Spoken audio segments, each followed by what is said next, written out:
Hello good morning साथीहरु। आज चाहिँ म गोबी मन्चुरियन बनाउन लागि एकदम कोपी चाहिँ रेडी गर्दैछु। यहाँ हेर्नु न, एक एकवटा छुट्टाएर चाहिँ कोपी चाहिँ रेडी पकाउन लागि।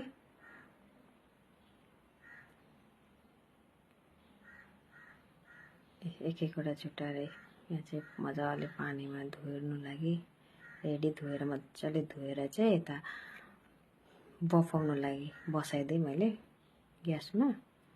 मजाले बफेपछि चाहिँ यसरी ड्राइन आउट गरेर चाहिँ यता म्यारिनेट गर्नु लागि मसलाहरू सबै रेडी गरे।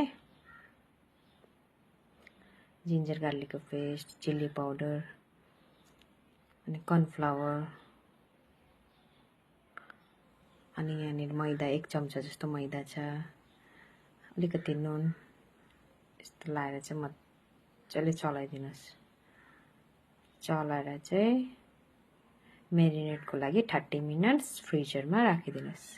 यता चाहिँ फेरि मैले तेल तातो पारेर फ्राई गर्नु लागि रेडी अघि म्यारिनेट गरेको कोपी यसरी वाउ गोल्डन ब्राउन हुँदैछ मजाले फ्राई गरे मिडियम फ्लेममा। हाई चाहिँ नगर्नुस्, कोपी काँचै हुन्छ फेरि डढ्छ पनि। यसरी मजाले पकाएर चाहिँ निकाले मैले। निकाले यसरी मजाले। यता चाहिँ म मसलाहरू पकाउन लागि रेडी गरेको जस्तो पनि सोया सस, कर्नफ्लावर हो, क्याप्सिकम छ, प्याज अनि खोर्सानीहरू छ, प्याज कलीहरू चप गरेको, गार्लिक, जिन्जर हो, धनिया पत्ता, टोमेटो, केचप, सोया ससहरू। यता चाहिँ टक्क कराई बसाइदिए, अघि बाचेको तेल चाहिँ माथिबाट लगाइदिए, फ्राई गरेर बाचेको जिन्जर गार्लिकको पेस्ट मजाले यसरी गोल्डन हुँदैछन् फ्राई गर्नु। त्यहाँदेखि माथिबाट प्याज र खोर्सानी हाल्नुहोस्। यसरी फ्राई गरे प्याज र खोर्सानी, अनि माथिबाट क्याप्सिकम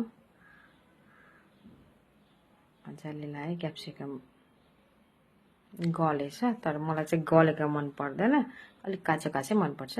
माथिबाट केचप लगाइदियो, टोमेटो केचप, सोया सस,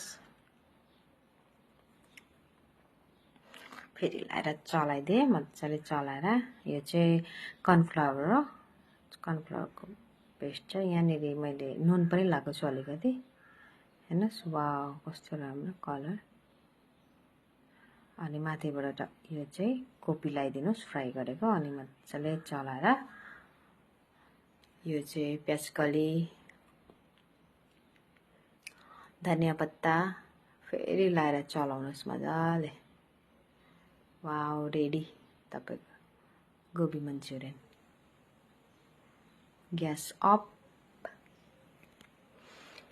अब हेरे वाउ कस्तो मजा, हेर्नु न पाकेर रेडी भयो। हेर्नु रेस्टुरेन्ट जस्तो। तपाईहरु पनि यसरी पकाउन सक्नुहुन्छ गोबी मन्चुरियन घरमा।